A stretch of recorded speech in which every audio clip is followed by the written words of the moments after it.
Hello everyone. So, if your board exams of class 11th are approaching too, so you can watch my this video for very instant revision of sociology. Like very instant on whole YouTube, no one is giving this type of revision. I will provide the link of PDF. Don't worry. So let's start. Actually, I'm not well, so please try to avoid my sound quality. So, first chapter is Introduction to Sociology. So, firstly, we are going to discuss meaning of sociology. Sociology is the scientific study of society, social relationships and social behavior. इसका मतलब कि जो sociology है वो society को study करती है, society में जो रिलेशनशिप्स होते हैं उनको स्टडी करती है और एक ह्यूमन का सोसाइटी में बिहेवियर चेक करती है. I hope you understand the meaning of sociology. So, the term sociology was first given by Auguste Comte. ये नेम पूरी बुक में आपको ऑलमोस्ट दिखेगा. इसका MCQ भी आ सकता है. I am 90% sure who gave the name sociology to sociology. Sociology को नाम किसने दिया? अगस्त कॉम्टे ने. ये फादर ऑफ सोशोलॉजी भी है. देन ही जो अगस्त कॉम्टे थे उन्होंने जो सोशोलॉजी है उसको बोला क्वीन ऑफ सोशल साइंसेस. ठीक है, ठीक है. आई होप समझ आया होगा. ठीक है. अब हम सोशोलॉजी में क्या क्या पढ़ते हैं? सोसाइटी में जो कुछ भी आता है, सोसाइटी में जितने प्रोसेस है, जितने स्ट्रक्चर है, हम सब पढ़ते हैं. For example study of caste and family. यहाँ पर एग्जाम्पल्स दिए हैं. Religion, then human behaviour, then socialisation. बहुत सारे कंसेप्ट हम इसमें पढ़ते हैं. देन आता है हमारा नेचर ऑफ सोशोलॉजी. सोशोलॉजी का नेचर कैसा है? जैसे हम अगले बंदे का नेचर है, वो बोलते हैं हम वो एरोगेंट है, वो शाय है. तो सोशोलॉजी का नेचर कैसा है, इधर हम वो देखेंगे. सोशोलॉजी है वो साइंटिफिक है. हाँ, सोशोलॉजी एक साइंटिफिक स्टडी है. मतलब इसको स्टेप बाय स्टेप एक साइंस की तरह पढ़ा जाता है. जिसमें ऑब्जर्वेशन होती है, एनालिसिस होते हैं किसके? सोसाइटी के. ठीक है. देन सोशोलॉजी एक सोशल साइंस है. सोशोलॉजी सोशल साइंस का ही पार्ट है. मतलब ऐसी साइंस जो सोसाइटी को स्टडी करे उसको क्या बोलते हैं? Social science. और ये सोशल साइंस का पार्ट है. Then sociology is abstract. मतलब कि सोशोलॉजी रिलेशनशिप्स, मतलब कि वो ऐसी चीज़ों को स्टडी करती है जो फिजिकली हमारे सामने प्रेजेंट नहीं है. सोसाइटी जो है क्या हमें दिखती है? ये बड़ी है सोसाइटी भाई, नहीं.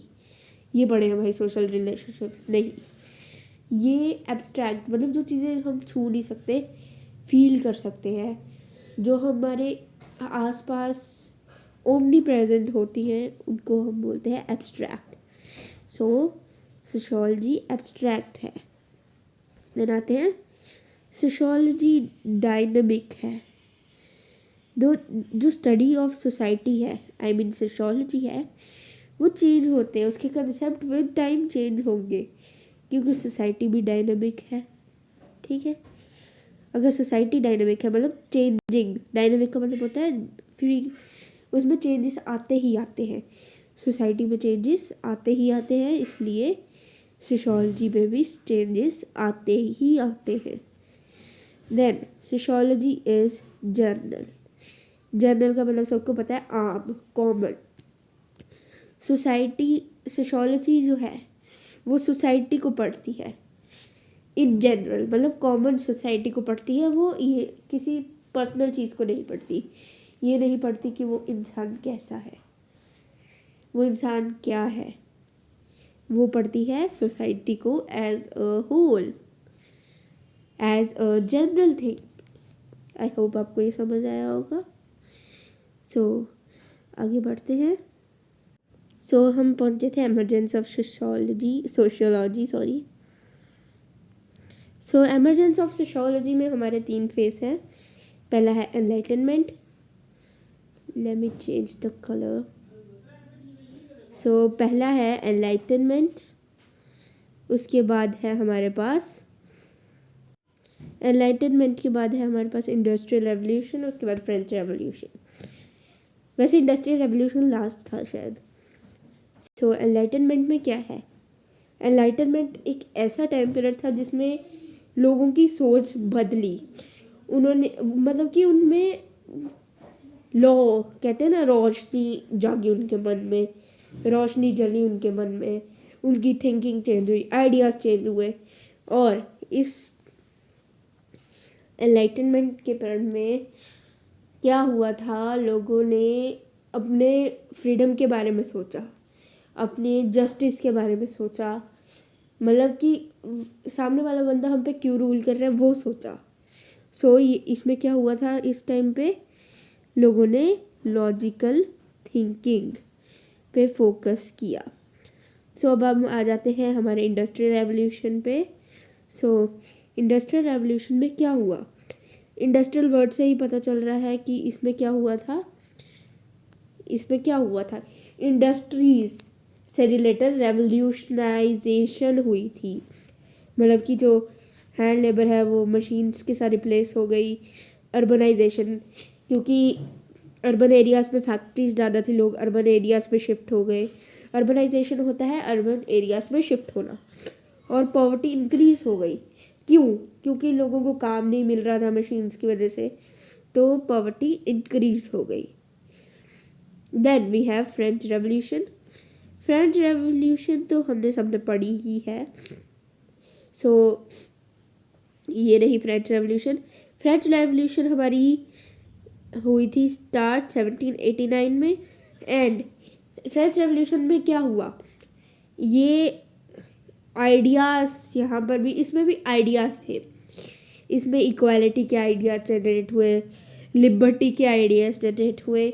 इस टाइम पीरियड में मोनार्की भी एंड हो गई। ओके, इन सब से अब सोशियोलॉजी इमर्ज हुई, क्योंकि सारे सोसाइटी के चेंज के रिलेटेड थे। सोसाइटी में चेंज हुआ हर एक टाइम पीरियड पे, तो उसमें से स्टडी ऑफ सोसाइटी हुई, सोसाइटी में चेंजेस हुए, तो वहाँ से सोशियोलॉजी का इमर्जेंस हुआ। I hope it's clear. Let's move on to society.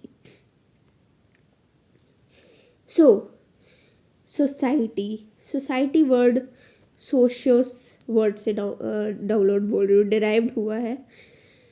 SOCIOUS। Keep in mind, socius word से सोसाइटी वर्ड डाउनलोड डराइव हुआ है। सोशियस का मतलब होता है कंपेनियनशिप। कंपेनियनशिप क्या होता है? मीन्स किसी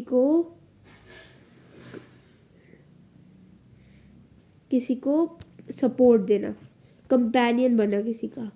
कंपेनियनशिप होता है सोशियस का मतलब, या फिर स्टेबिलिटी भी होता है सोशियस का मतलब। सोसाइटी क्या है? Network of social relationships. जहाँ पर सोशल रिलेशनशिप्स होंगे, फॉर एग्जांपल हमारे नेबर हैं, हमारे दोस्त हैं, उस ग्रुप को हम क्या बोलेंगे? उसको हम बोलेंगे सोसाइटी। हमारी सोसाइटी के भी कुछ फीचर्स हैं। अब क्या फीचर्स हैं? कोऑपरेशन मीन्स म्यूचुअल कंसेंट और म्यूचुअल मतलब कि आपसी, मेरे को हिंदी इतनी आती नहीं है, एक दूसरे के साथ एक दूसरे की हाँ में हाँ मिलाना, मतलब एक दूसरे के साथ चलना, उसके आइडियाज़ से रिलेट करना, उसको हम बोलते हैं कोऑपरेशन। और कन्फ्लिक्ट उसका उल्टा होता है, लड़ाई झगड़ा। ठीक है। इंटरडिपेंडेंस, कि एक प्राणी एक फील्ड ऑफ वर्क दूसरे पे डिपेंडेंट है, मतलब इंटरडिपेंडेंस है। हाँ बिल्कुल है। चेंज, सोसाइटी का मेन फीचर ये है कि चेंज। सोसाइटी कभी भी परमानेंट नहीं है, वो यूनिवर्सल है, मतलब वो हर जगह पाई जाती है, पर वो परमानेंट नहीं है, उसमें चेंजेस आएंगे ही आएंगे विद टाइम। जैसे पुराने ज़माने में क्या था कि लड़कियों को घर से बाहर नहीं निकलने दिया जाता, उनकी बात नहीं सुनी जाती, पर आजकल वो नहीं है।